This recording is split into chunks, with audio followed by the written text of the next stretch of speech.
Assalamu alaikum wa rahmatullahi wa barakatuh. Alhamdulillah, we've just experienced our first Jummah. Alhamdulillah.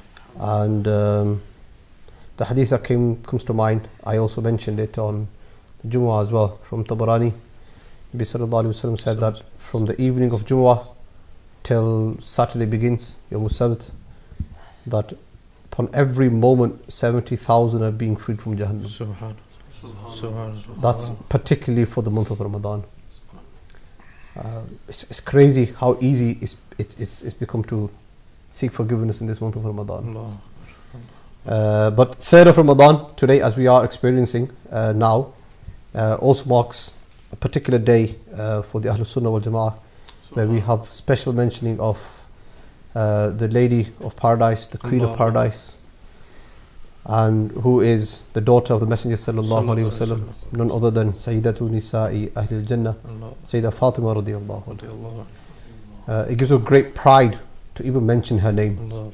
To be from those that mention the name of the Ahlul Bayt is sufficient for our salvation and our forgiveness. Hafiz, have any comments on that before we go into a bit more detail? حب آل البيت فرض عندنا وبهذا الحب لا نخشى المحن. Subhanallah. Loving أهل البيت is a فرض عندنا أهل السنة والجماعة. هذه بضاعتنا ردت إلينا. This is from أهل السنة والجماعة. Unfortunately, there's a stigma nowadays that if you make mention of أهل البيت, that perhaps you are from a different sect. But this is هذه بضاعتنا ردت إلينا. This is ours originally. Loving Ahlul Bayt is from a sign of Ahlul Sunnati. Subhanallah. Subhanallah. Allahu Akbar radiyallahu anhum ajma'in. And this day particularly is unique. See, anybody that passes away in Ramadan, the hadith describes that he's guaranteed paradise. Yeah? And Sayyidah Fatimah radiyallahu anha, she's already of the people of paradise. And she passes away in that month where we know her soul directly goes straight to paradise. Subhanallah, subhanallah. Allahu Akbar. And today what I wanted to discuss really in a bit more detail was her life, messages that we take from her life, so much that we can learn. There are elements of her, we will mention the general Fadail Manaqib, but there's also an element of her Tarbeeyah. Subhanallah. There's so much to be taught, to be taken from parents, in terms of Tarbeeyah of children, and especially Tarbeeyah in terms of Islamically. Then there's an element of Haya, which she is known for her modesty, she being resemblant to the Prophet sallallahu alaihi wasallam more than anyone, Ashbahun Nabi, as Sayyidah Aisha describes. It's really up to you where you want to start. I mean, what do you say about a lady that her husband is from the best of the Sahaba? Her children are the leaders of Jannah, the youth in Jannah. Her mother is from the greatest women in history, and her father is the greatest of all creation. Now, what do you say about a lady like this? Naturally, you have Sayyidah Nisa'i Ahlul Jannah. Has to be. Yeah, subhanallah. Sayyidi ala Hazrat on this point, rahmatullahi ta'ala alayh, he praises Sayyidah Fatimah Zahra, as you've just mentioned, that who is she the daughter of, and who is she the beloved wife of, and who is she the mother of. Allah. So he describes Sayyidah Fatimah Zahra in such an amazing way, Allahu Akbar, and he does so in different maqamat, in different kalams, but this one in particular, Qasida Nur, he describes Sayyidah Fatimah Zahra using the word Nur 7 times, and he says, who is she? Nuro binte, Nuro zawje, Nuro umme, Nuro nur. That's 5. Noor-e mutlaq ki kaniz, Allah-re lahna nur ka. He says, who is Fatimah Zahra? She is Nur. She is the daughter of Nur, Rasulullah sallallahu alaihi wasallam. She is the beloved wife, the zawj of Sayyidina Ali, who is Nur. She is the mother of Nur Hassan, the mother of Nur Hussain. Nuro binte, Nuro zawje, Nuro umme, Nuro nur. And he says, Noor-e mutlaq ki kaniz, Allah-re lahna nur ka. That when she is associated with such nur, yani Rasulullah sallallahu alayhi wasallam, her being a mother, nur in of itself, the wife of Sayyidina Ali, and the mother of Nur and Nur, Imam Hassan and Imam Hussain radiyallahu anh. he says that this relationship, this spiritual connection that she radiyallahu anha has with Allah subhanahu wa ta'ala is also of nur. Nuru binte, nuru zawje, nuru umme, nuru nur, nuru mutlaqi kaniz, Allah lahna nur ka. And then he says in a different kalam, in the Maqta, in the final verse, where he expresses his takhayyul, where the word, of course, raza is mentioned, and this is a common trend for all poets. He says, Kya baat raza, us chamanistane karam ki, Zahra hai kali jisme Hussain or Hassan Phool. He says, Kya baat raza, us chamanistane karam ki, that, oh Ahmad Raza, what astonishment and amazement I have over that garden in which Sayyidah Faatimah to Zahra is the bud, the sprout, which is ready to spring forth and to blossom and to flourish, and coming out of there is none other Imam Hassan and Imam Hussain. Kya baat raza us chamanistane karam ki, Zahra hai kali jisme. Sayyidah Faatimah to Zahra is the sprout, is the bud in that very garden.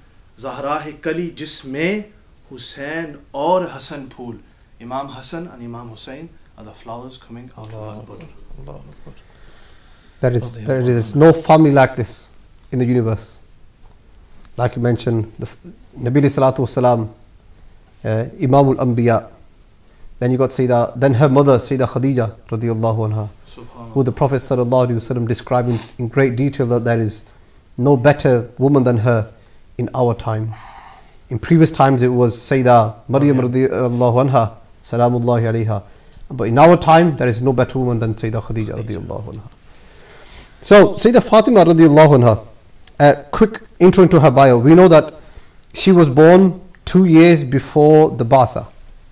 Ulama have differed that she was born a year or 2 years before the first revelation came. Hence we notice that when Nabi Salatu Wasalam starts his da'wah program, a lot of the time we have so many stories where she comes and supports her father. Particularly the one where Nabi Sallallahu Alaihi Wasallam was performing salah near the Kaaba, he was in sajda.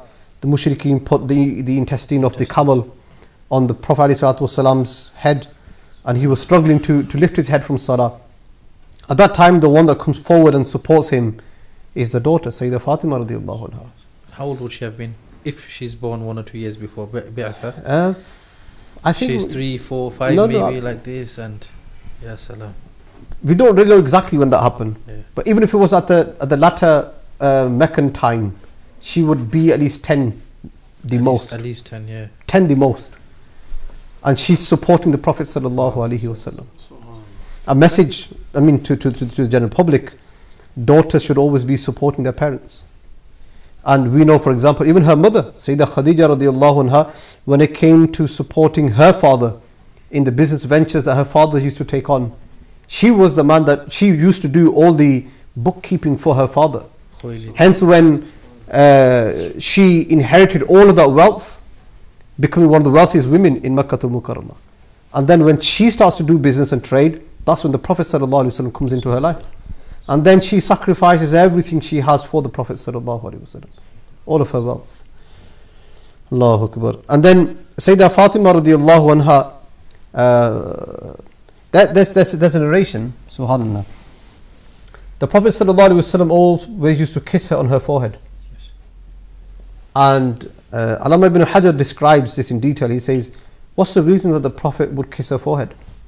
He said that he would always find the fragrances of paradise coming from her forehead. And there are hadith on this subject that Nabi sallallahu alaihi wasallam was given Mi'raj hundreds of times before the physical one. So fil manam, he had it hundreds of times. And only on the night of Mi'raj is when the physical one happened, 27th Rajab, yeah? So the Prophet ﷺ was asked, Ya Rasulullah, why do you kiss on the forehead? And he described that on one of those nights when I was having those dreams, and the dream of a Nabi is a reality. Isn't like us where we become unconscious.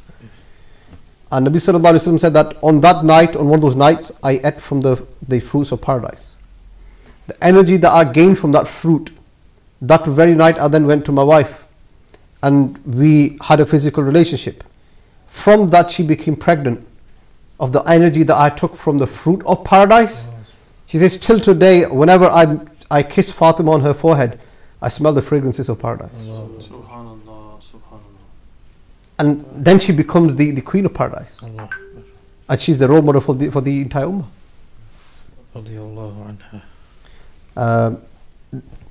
Then we know that she migrates to Medina Munawwara, and year 2 is when her nikah takes place.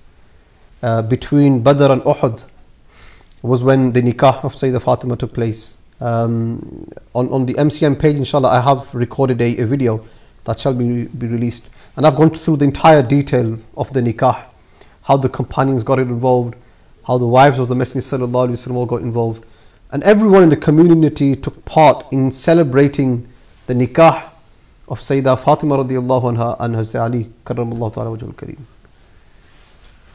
Allahu Akbar. Ya Rab. She's one of the greatest examples for the women of our day and age. I think one of the titles they used to give her was Ummu Abiha, the mother of her father. Like, she was in that much aid of Rasulullah sallallahu alaihi wasallam from as young as you're saying 10 years old, that she was known as the mother of her father, Ummu Abiha. Also, we also see that 10 years old, and look what she's doing. There's a very quick maturity amongst the Tarbeeyah that the Prophet ﷺ is giving to his own offspring, to his grandchildren as well, at such young age, to step forward, to even to be able to know that, you know, that camel's intestine, I should take it off. You know, most 10-year-olds nowadays, if you compare it, how they can't see blood. Yeah, how engrossed they are in the dream world of games and this and that. They don't even know reality. And here, Sayyidah Fatimah is going and showing her support and defense of Rasulullah sallallahu alaihi wasallam at the age of 10. So we learn that, you know, from the prophetic Tarbeeyah is not to keep your children, you know, in this dream world for that long. You know, because as a kid, you always have that plainness. You don't show them any of reality and responsibility. But 10 really is the cap. And even in the books of fiqh, it says that 10, this is when you should be encouraging or even pushing that your children should be more responsible religiously, especially. So it's a great point for Tarbeeyah, isn't it? I mean, what we do notice is the way of bringing nowadays is 10 years olds are what, year 5, year 6. Year 5, year 6. Yeah, they're not expected to do anything at home. They go to school. When they come back, food's already made, the house is clean, beddings are already been done. Everything's done for them, it's put on a plate. They come home, they have the meal, and then they make their way to the masajid to do their Quran and Islamic studies. They come back and again, food's prepared, it's on the table, they come home, they eat, and then they're going to do their homeworks, and before you know it, they're going to sleep. They've never actually taken part in any of the house chores to actually, you know, shadow their parents, especially the mothers. And daughters must take from their mothers. But nowadays, generally what I'm seeing, they don't get involved at all, and they're deprived of that. And one of a lot of problems that arise from that is when they do get married, they don't have any of those life skills. And the in-laws are demanding that you must be able to cook, you need to clean, you need to be on your feet, and take on those responsibilities. A lot of them have never done that stuff. Or, I mean, if you've moved, not just primary school, high school is the same. They go to school, they come back, everything's done, clean, cooked. They go to college, and then it's like, Mom, don't even touch me. I've got so many assignments, so much work to be done. It's really going downhill, isn't it? Per generation, especially in the West, the mahal and the lifestyle we have, it does not help at all. And we learn from Sayyidah Faatimah radiallahu anha at a very, very young age, she's supporting.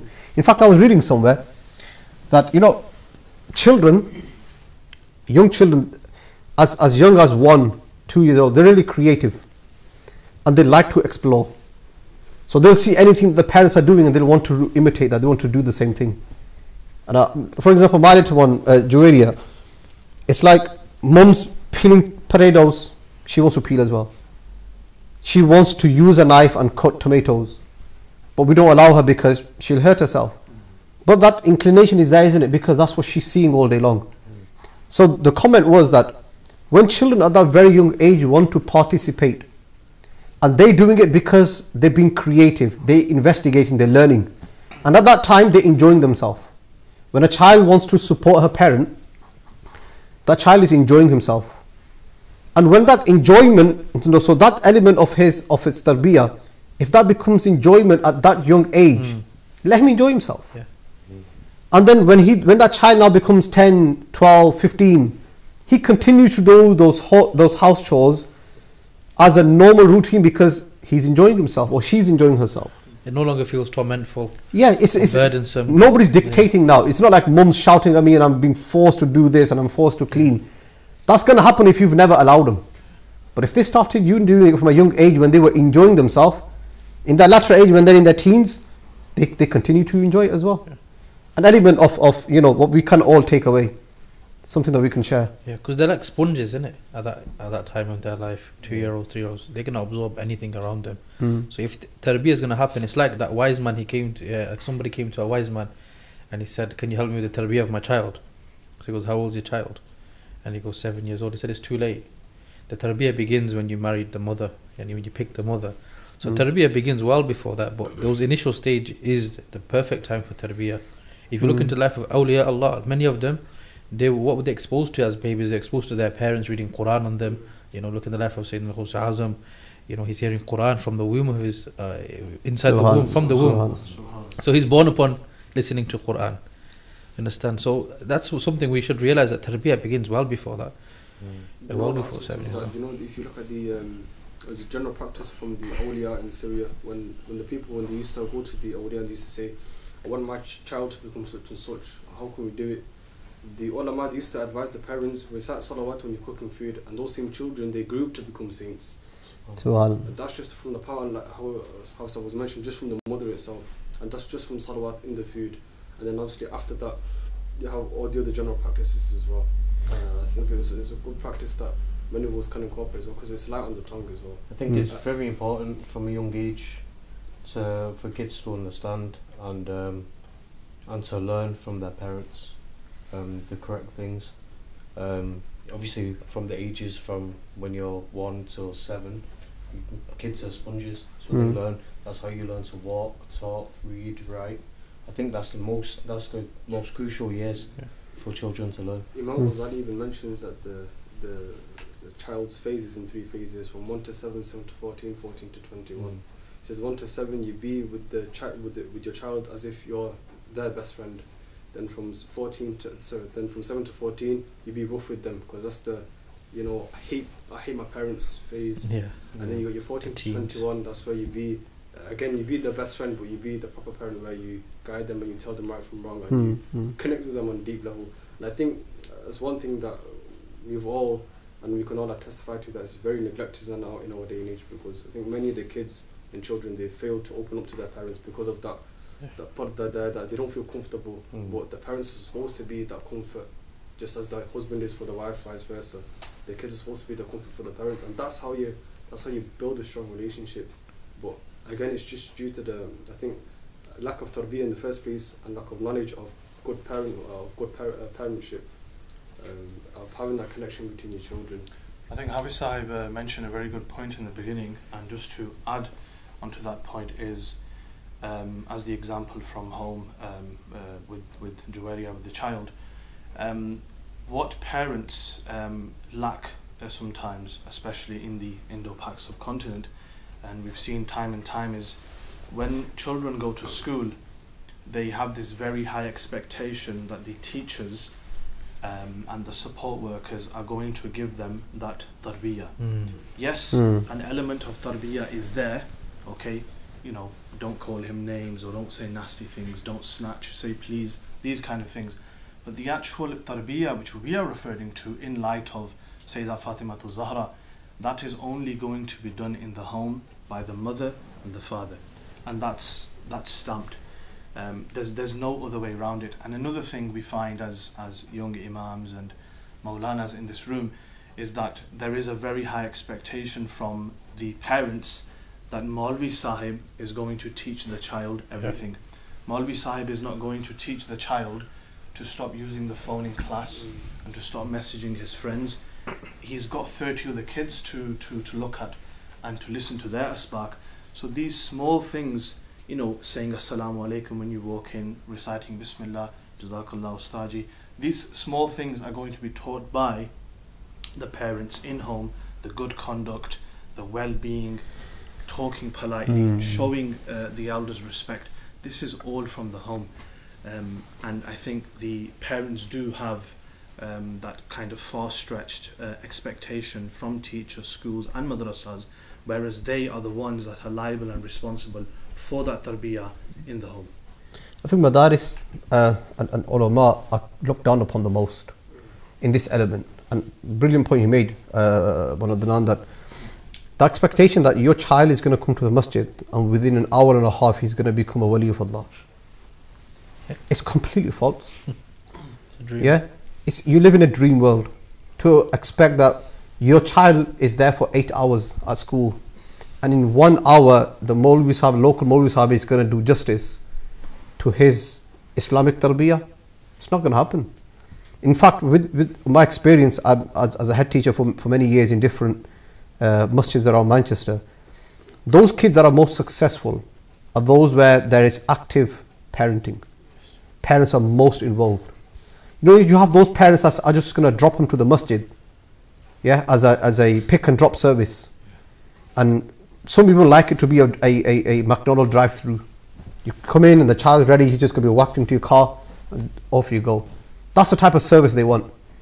And you know, when salah time kicks in, it's home time, adhan's happened, parents are fighting outside, why is my child late? Well, your child was reading Maghrib Salah, and the mother and father kicking off in the car, why is my child late? Next time you're not going to do Maghrib, you're going to come into the car first because we've got priorities. What message are you giving to that child? That child is learning Salatul Maghrib is no longer the priority. You just get on with what parents want you to do. And those parents that actually follow up what the child is doing in the masjid. So in my experience, there's only, so at VP for example, we have 270 plus students in the madrasa. I only know 3 or 4 parents that come in every other week to ask, how's my child doing? The other 270 students, their parents have never come in. Even between us, if we all call on our experience of teaching, we've got quite a number of years of teaching between us. Think of all the best students you had, those who really impressed you. Yeah. And you'll say they come from a household where tarbeeyah was being given from the parents, religious tarbeeyah. They've grown up in that sort of situation. And the parents are actively still involved. So, you know, you're 100% right. It's not sufficient to just send your child and say, look, that's it, everything's done. You can't just unload them onto us. Yeah. You have to follow up. And not just Islamic tarbeeyah and Quranic and Islamic education, even in schools. The students that progress and do best and become professionals in whatever career they take are those students where at home parents are always supporting them. They have the extracurricular studies, they have tuitions, they have evening or weekend, tutors coming in. Those students do well because parents are fully involved and they want them to succeed. And the students that do really bad are those where parents are never involved. I think a lot of parents these days as well, they tend to kind of make excuses of, there's not enough time to do this or do that, or we're some of them treat their children like they're the biggest burden in their life. As if I had so many aspirations prior and because of you now.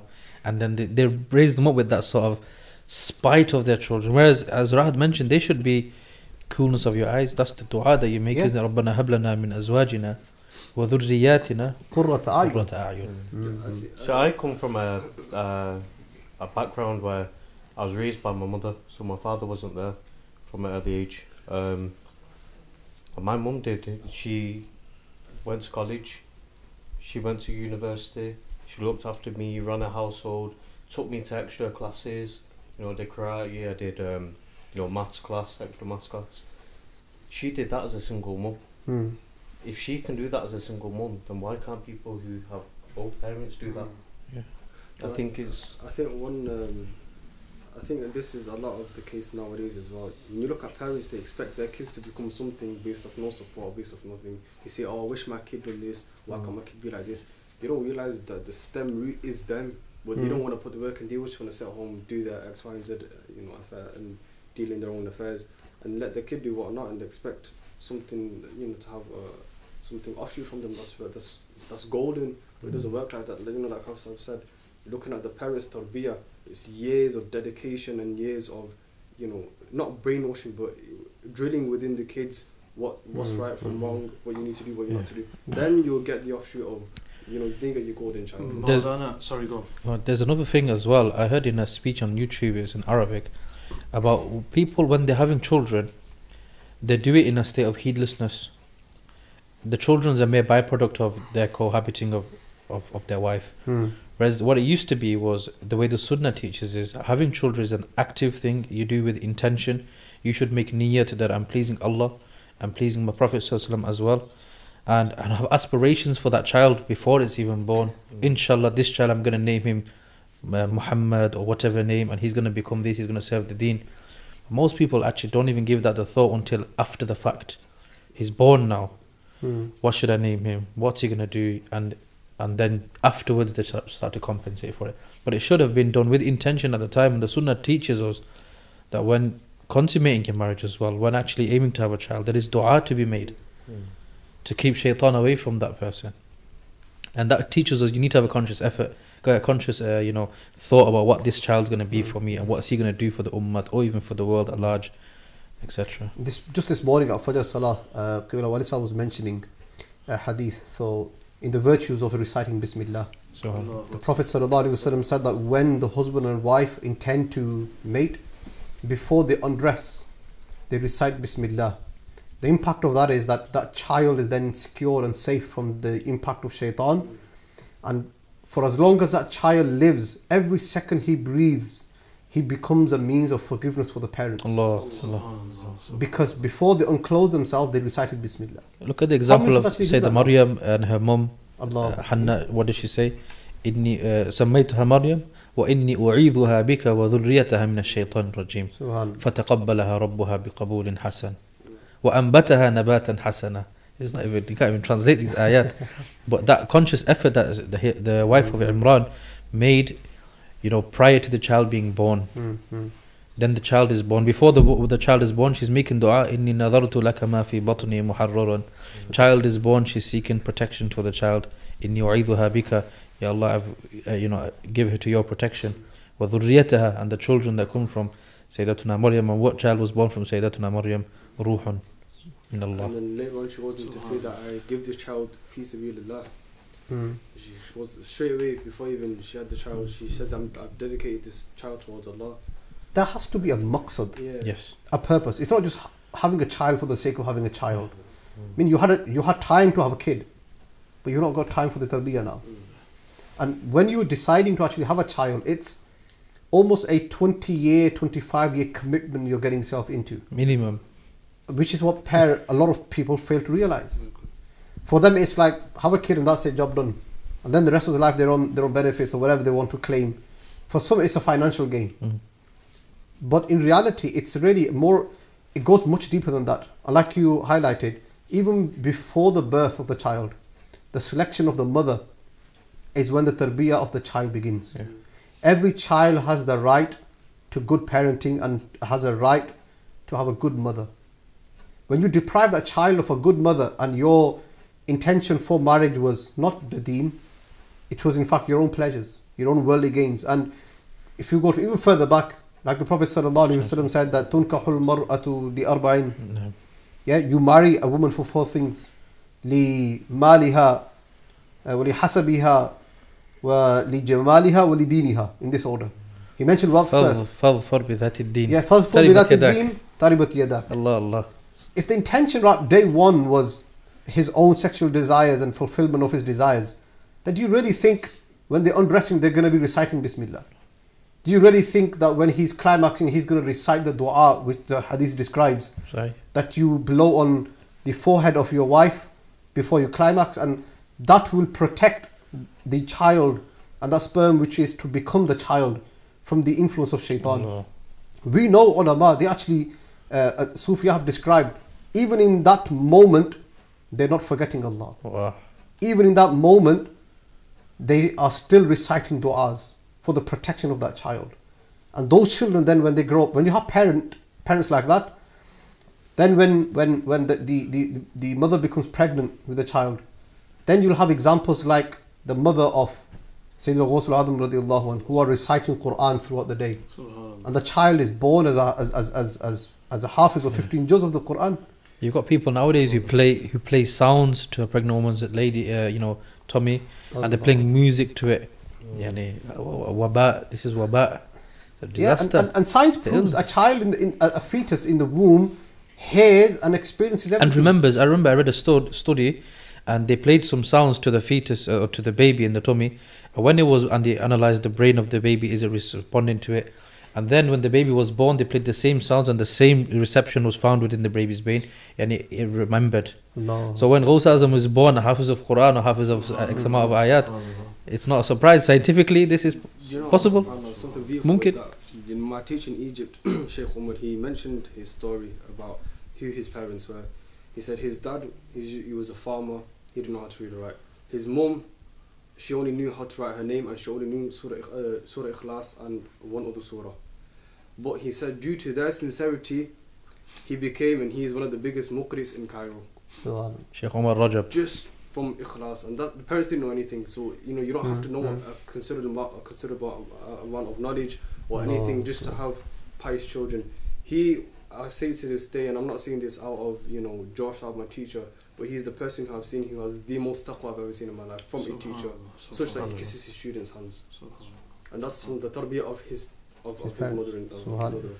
Just to inshallah stir the conversation smoothly, Molana, you mentioned the point of burden that the parents feel this, and one thing in my experience or what I've seen, family members, friends, is that one of the most detrimental things to a child's mental well-being is when the parents begin to compare the child with other children, with children from the family and cousins, and what they don't realize is if that child is genuinely in his jayas, worldly as well as dini endeavors, he's doing well, and instead of motivating him and bringing him kind of back to that love and compassion and say, these are your qualities, this is what you're good at and you should continue, and really giving him that shabash, what they're doing is kind of creating that spite and malice and hatred really for the other child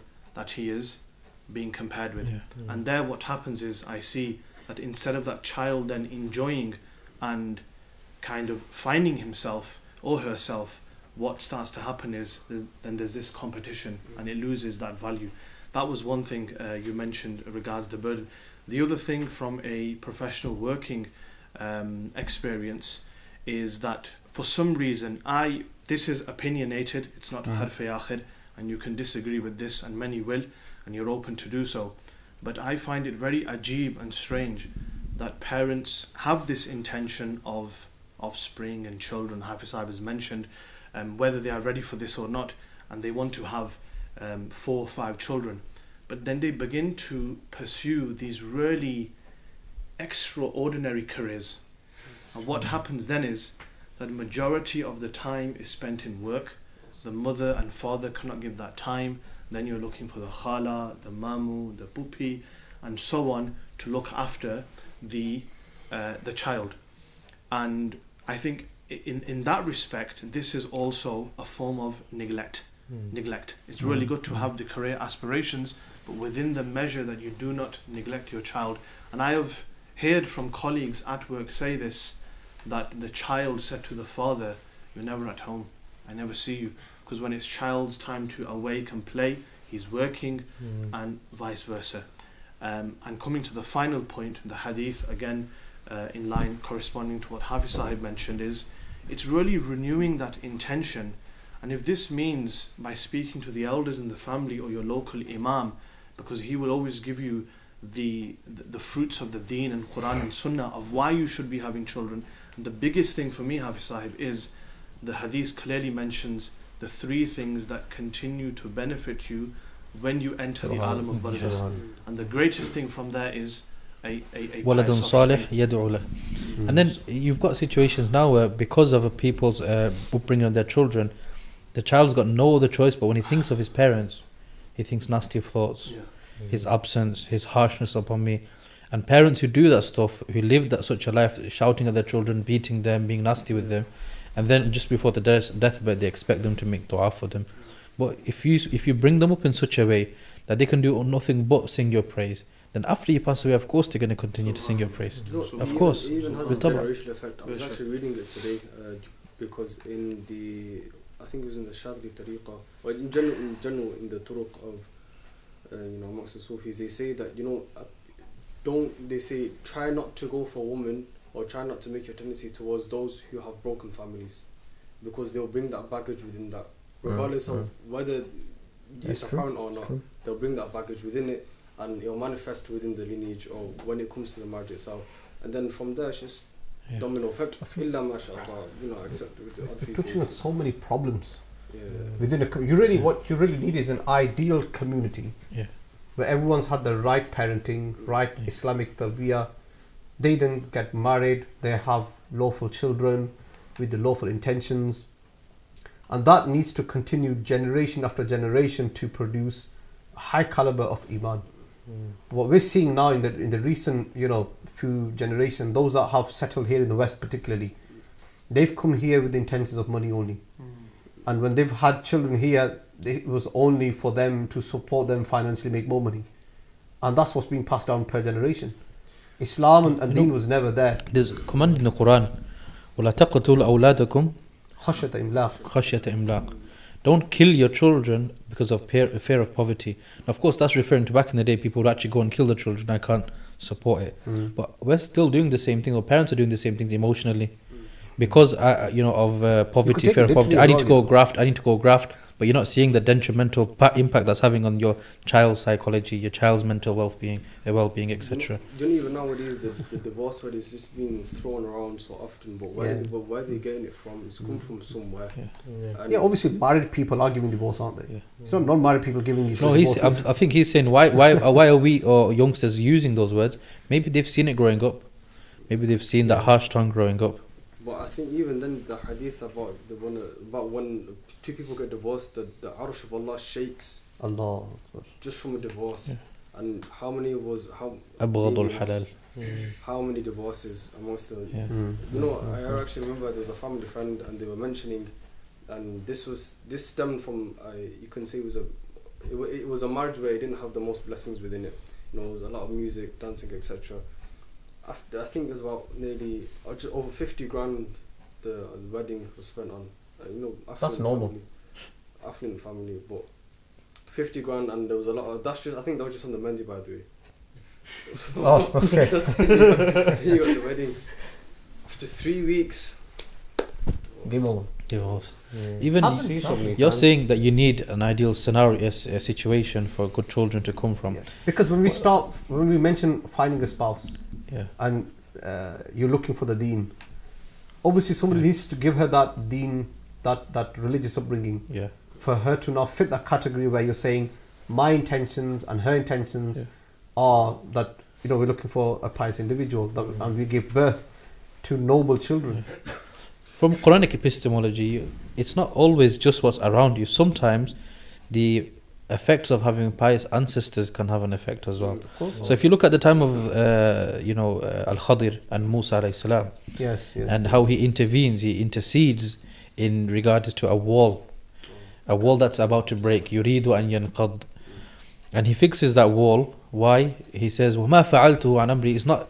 It's not because he wanted to do it. Allah wanted him to do it. Why? وَكَانَ أَبُوهُمَا صَالِحًا.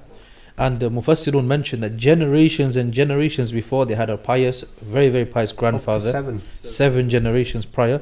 And because of him, Allah not only sent Al-Khadir, this great saint, but alongside him, Nabiullah Musa, Kalimullah Musa, and alongside him, Yusha ibn Nun. He becomes Nabiullah as well.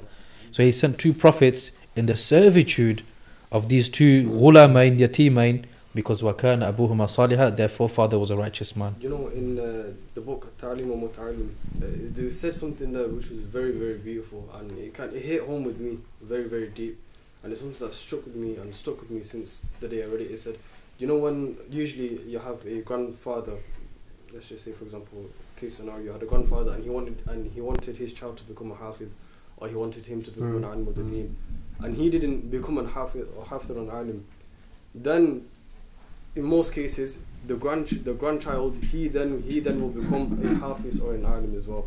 And in looking at a lot of the cases, I've seen it come to fruition.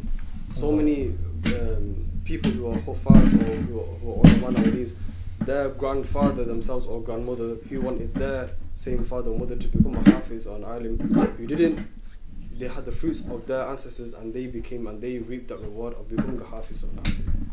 And I think that's something, just having pure intentions from your ancestry as well, I think goes a long way. Passes down a long way. Yeah. It goes a long way, of course. We're touching on so many subjects. I think we need more time, really. I mean, it's a subject on its own is finding a spouse and giving general marriage advice. That's one big subject I think we're going to have to touch on Tarbeeyah itself is somewhere in these podcasts, maybe tomorrow, whenever. Then you've got, having children and, elements of that tarbeeyah from a very young age, covering that stage by stage. You mentioned on some between the age 7 to 14 is that really vital age where they're exploring, they're making their own decisions. What decision do you need to really steer for them so that they are leaning towards the religion? Because you lose that age and that child is gone. And with the fitna that we have in this time, this age that we live in, with the LGBT influence, the exposure that they have to adult content, the exposure they have to nudity, and how that's psychologically affecting them. We're mentioning of Sayyidah Faatimah radiallahu anha, and we say that haya is the thing that's highlighted most in her life.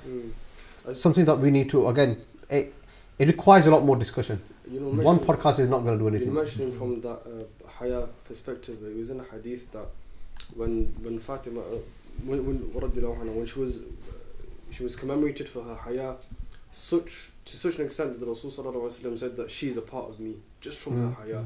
And even Aisha radiallahu anha, she noticed that she had never met someone so truthful who's truthful in her character. There's actually good mention there of Sayyidah Aisha, because there's a common misconception, obviously from other sects, that there was some sort of tension between the two. But if you look at all the manaqib of Sayyidah Fatimah, a lot of them are narrated by Sayyidah Aisha. Yes. And that shows you there was nothing but love and reverence for each other. For each other. Though Sayyidah Fatimah and the age of Sayyidah Aisha, but Sayyidah Aisha is still her mother at the end of the day, Ummul Mu'mineen. So there's great reverence between the two as well. We've got a live question from the live audience. A modern day problem is that some parents, they're too strict on their child, and then vice versa, that they're too lenient on their child. What is the middle kind of part where you should be equal? What is too strict and what is too lenient? Where should you be as a parent? I think that all depends on the child as well. What the I think we're opening a can of worms. I think subjective. This is going to go on. It's opening a can of worms. Yeah, like I said, I think we definitely need more time to delve into these subjects in a bit more detail and give more context. Moving on, so just so we can complete. Yeah, I think we do advise the viewers though that spend some time in Ramadan learning about Sayyidah Fatimah. She's a great example, great example, and there are many more auspicious days coming in Ramadan where there will be other companions being remembered. So spend time within Ramadan as well, learning about those people. They're your greatest examples. They're your qudwa, they're your uswa, the people we should be following. Instead of getting online and following this influencer and seeing how that person lives their life, وَمَا إِلَى ذَلِكَ, we've got the greatest of women. Her life is accessible through the tradition of hadith, through the tradition of the Sahaba. We can learn about those people. Literature is allowing us to do that as well. To make an additional point, there's a good book, and quite a few of the ulama have actually recommended this book. It was called, there's 3 books. It was something called Happy Housewives, something Womanhood, I can't remember what it was, and there was another book. But if you look at the core concepts of all these books, it was exactly the same lives and the principles as the companions, all the female companions lived as. And it was this, and even those. It's not just for Muslims. This is these books authored by non-Muslims, and the non-Muslim women are living themselves who are on the brink of divorce have said, "I'm now submitted to my husband, and I'm living the happiest." Talk about kind of worms. Yeah. and I'm living the happiest marriage, and I never thought I would be able to. And these core principles, they come back from the companions. Yeah, look, if you want an example, you look at the most successful people on earth. Yeah. And the most successful have been the companions of the Prophet. So is that a better example we're looking for? So the West is looking for examples. They refer back to Islam. They're referring to the Ahlul Bayt, the family of the Messenger sallallahu alaihi wasallam. You know, I was once listening. I think you talked about in one of your khutbahs about the blessings of a daughter. I think it was I mentioned it Jummah today as khutbah. well in Jummah as well. And when you were talking, I was thinking that, you know, when Rasulullah sallallahu alaihi wasallam said those words, who was he thinking of? When he says the daughter Subhanallah. is X, Y, Z, and all those amazing things, who was he thinking of? Is Sayyidah Fatimah radiyallahu anha. So it's just amazing me. It was just a thought that came to mind. Just to conclude on your point, inshallah, of course the creators of social media and this entertainment and phones and what have you, they are aware of individuals like this and their success and how Islam has been derived from their lives and been brought to us. And just a message for the youth, the youngsters, the viewers watching, as Molana has mentioned, take some time to put aside this influencer and that influencer and this motivator from YouTube or whatever social media platform you're using, and come back to the basics, because what a contents of a book is going to give you, online entertainment is never going to give you that, because the creators, they know exactly where obviously the success lies for the Muslims, and they're obviously always going to put obstacles and things in the way. A good example would be, we hold the Quran in this manner, but we hold our mobile phones and iPads in the same way. We hold the Mus'haf in this way, and then it's been replaced with the PlayStation controller. So it's dil ko samjha dene wali baat kind of thing, as they say, that you have to really kind of put yourself in that situation and say, it's the month of Ramadan, who can I go to for help from the Ummah of Rasulullah sallallahu alaihi wasallam? And for our honourable dear sisters and mothers, the likes of Sayyidah Aisha, Sayyidah Khadija, and as we were mentioning, the honourable Queen of Jannah, Sayyidah Fatimah al-Zahra, it's their seerah, it's their way of life. If we can get to the core of that, inshallah, Allah subhanahu wa ta'ala will really bless us in this life and hereafter. You know, there are youngsters, if you say, I want to learn about X subject, Y subject, they'll be able to list about 15, 20 influences. Yeah, if you want to learn about bravery or this, that and that. But how many of us can say, well, if you want to learn about bravery, this companion, if you want to learn about haya, that companion, etc. Yeah, it's a real measure of where we are and where we should be. You know, for the past 3 Ramadans, there's a series on YouTube called the Stories of the Prophets. And every Ramadan, I've been watching that. And subhanAllah, one thing is, it brings you back and it makes you realise that these are the true heroes, these are the true, 100%. you know, the true people. It's not these influencers and these other people that are out there. I think it's... See, for the last 2 Ramadans, you've not been watching the podcast. That's a mistake you've been making. You should be watching Pursuit for Happiness. You know when they say, don't be like Tom, don't be like this guy. Yeah. Watch the podcast. This is the stuff you should be watching. in the podcast. He's in the podcast. Allah. We should make it a condition in it. Have you watched all episodes and then you can see Yeah, you it? got to do catch up, yeah? You can't just jump into series 3. First 2 series. Speaking of, you mentioned influencers and role models. For the women, we always say our role model is Sayyidah Faatimah radiyallahu anha. But how much do we actually take from her life? And we say she's the queen of paradise and she's our role model. How much do we know about our queen? Yeah. Like, do we know what age she was when she got married? Do we know when she had her first child, her second child, her third child? And her virtues, her manaqib. I mean, we're really so far away from her uswa alone. We're talking of haya. Again, inshallah, one of the subjects I have for an entire discussion, inshallah, is haya as a whole. Yeah. In modern times, where do we draw the line? What's haya in our time and age that we live in? Because it's become so diluted, distorted. Everybody has their own little caliber of haya and what they consider to be the best haya. Yeah. But we really need to refer back to these heavenly women, to the Ahlul Bayt alayhim ridwan, to know what haya is, to know the uswa. And inshallah, in the days to come, we'll have more discussions. I think it's best we conclude. Yeah. We'll conclude with that. Learn. If you learn, you will love. So learn to love, and then you will love to learn. And the next major date in Ramadan is the 10th of Ramadan, Yes. which is where the day that Sayyidah Khadijatul Kubra radiallahu Allah. anha passed away. So if the viewers are taking our advice and they want to proactively work towards that, then start to read on her seerah before we get to the 10th. Inshallah. But then you'll have enough content information, and then inshallah we'll elaborate. And I think because she's our mother, we're going to be discussing a lot more detail, regarding mothers and her relationship with the Prophet sallallahu alaihi wasallam. That's a wicked subject on its own. Inshallah. Hayyakumullah. Barakallah for my panel. I'm going to introduce my panel now as we conclude. So on my right we have Rahad, Mustafa, Hafiz, Rahad, Mustafa. We have Molana, Adnan. MashaAllah. Whether you know me or not doesn't make a difference. But on my left hand side, this is what I wanted to introduce. Saqibi is the name that we've given him. Yeah, and mashallah, he was here yesterday and he was giving us some really good feedback yesterday. MashaAllah. So I thought we'll get him on this side of the cameras now. Alhamdulillah. And then of course, Hafiz Saab's always here with us, Alhamdulillah. a phone call away from us. Barakallah, Ahbab, and I'll see you tomorrow inshallah. Assalamu alaikum. Alaikum salam.